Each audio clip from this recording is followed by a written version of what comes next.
Unless you've been under a rock for the past few years, you've probably heard something about Bitcoin. And if you're like a lot of people, you probably still have no idea what Bitcoin is or what it's for.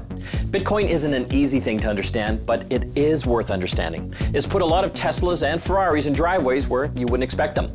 And it has some pretty big implications for how we could be doing business both online and in person over the next 10 years. Graham's our local Bitcoin nut, and he's here to shed a little light on what it is, why you'd want it, and what you can do to be a part of it. You know, Mike's right. Bitcoin's not always easy to understand, but when you think about it, it can actually make sense. So what is Bitcoin? Well, to start off with, it's a method of paying for things. It's what we call a digital decentralized currency. So I can pay you for something, you can pay me for something, services and goods. That's great.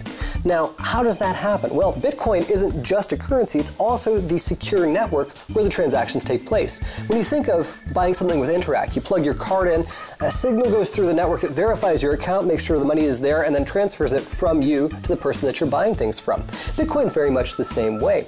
Essentially, if I have Bitcoin, I'm going to connect to you directly, and I'm going to send my Bitcoin to you.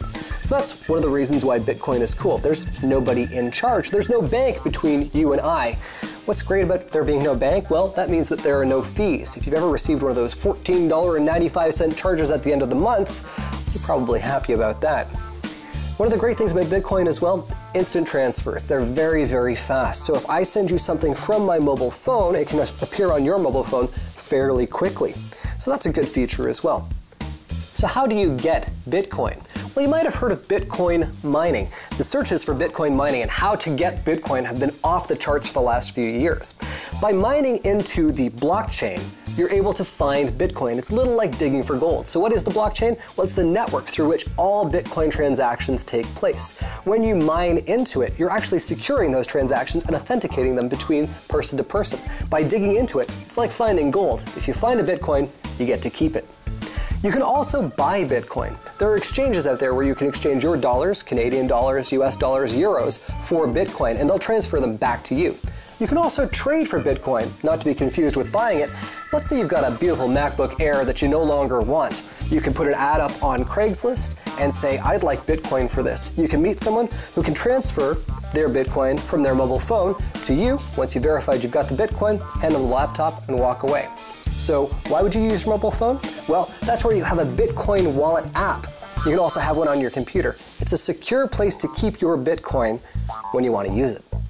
So where can you use Bitcoin? Well, direct payments like that, person to person. You can also use it online with tons of retailers. Over 500 retailers online are taking Bitcoin for various goods and services.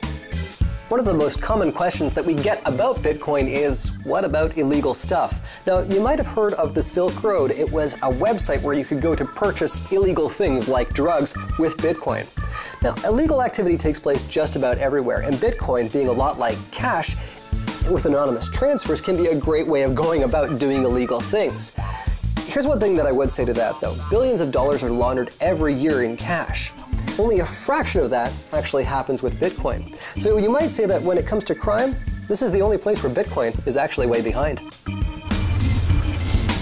So that's Bitcoin. It's a bit like cash, a bit like Interact, and a bit like something altogether new. I like Bitcoin. I don't understand it completely, but I get enough of it to realize that it could change the way that we buy and sell things in the years to come. If you want to learn more about Bitcoin, you can check out bitcoin.org, and if you make enough to buy a couple Teslas, don't forget to send one my way.